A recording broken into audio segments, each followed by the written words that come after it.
Hey guys, welcome to the Art of Cooking. Today we're going to make green onion pancakes or scallion pancakes, or in Chinese they call it 葱油饼. You'll often find these scallion pancakes as a local street cuisine, aka street food. The one thing I'll say is that some places like to make them thin, crispy, and flaky, while others like to make them thick and fluffy. But today we're going to make the thick, flaky, crispy on the outside and the soft on the inside scallion pancakes. First thing you'll need is 4 cups or 480 grams of all-purpose flour, 2 cups or 470 milliliter warm water somewhere between 115 to 125 degrees Fahrenheit or 46 to 52 degrees Celsius. Add the warm water a little bit at a time over the dry flour.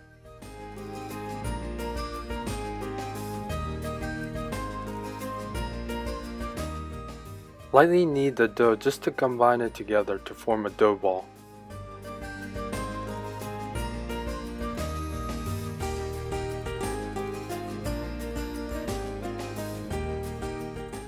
Cover the dough ball with a wet towel and let it rest for 20 minutes. Let's chop the green onions. Here I have 8 sprigs, or 2 for each pancake. Make sure they are really thin slices, especially for the roots part. Dust your work surface with some flour. After 20 minutes, take the dough out and knead for about 3 to 5 minutes or until the dough is smooth. Sprinkle some flour on the dough as well to prevent it from sticking. By the way, bacon, eggs, and cheese with the green onions, it will make a banging combination. Or chili oil with toasted sesame seeds and garlic chive. Yeah, I think I'm getting a little carried away, but why not be imaginative and think outside the box? Once the dough is smooth, let it rest for about 20 to 30 minutes. After 20 to 30 minutes, dust the dough with some flour and roll the dough out.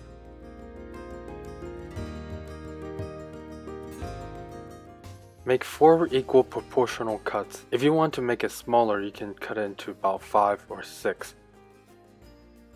Sprinkle some flour on the dough and your rolling pin as well as your work surface. Lightly flatten the dough and roll it out. Here's a tip. Notice how the dough doesn't retract when I roll it out. That's because we let it rest the second time for 30 minutes. If you don't let it rest for 30 minutes, it'll be harder to roll out. The roll out dough should be roughly about 3 hands wide, side by side.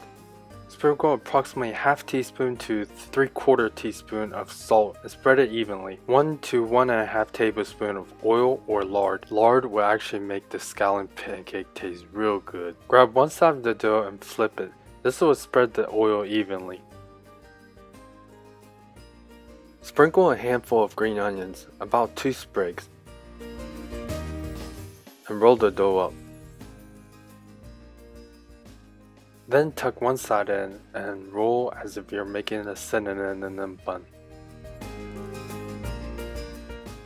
Now tuck the other end on the bottom of the dough. Sprinkle some more flour on top and on the bottom and lightly press it down. Then roll the dough out, this time a little bit thicker than the last one. Try to make it into a circle. The size should be about 2 hands side by side. Preheat the pan on medium heat. Add 1 teaspoon of oil. Use your hand to gauge the hotness. Add the green onion pancake in, and you should hear a tss sound. Cover with the lid and let it cook for 2 minutes.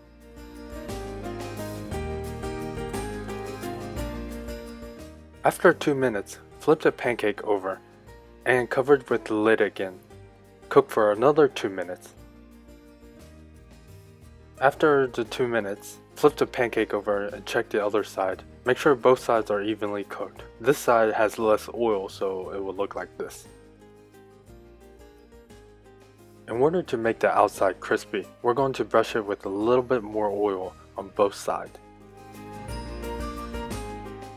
Total cooking time is about 5 to 7 minutes on a medium heat.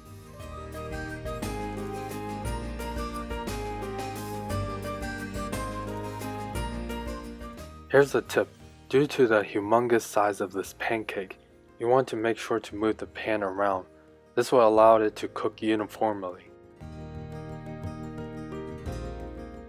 Next, use a spatula or chopstick to flip up the pancakes. Now it's time for the big question. Boiling water versus warm water.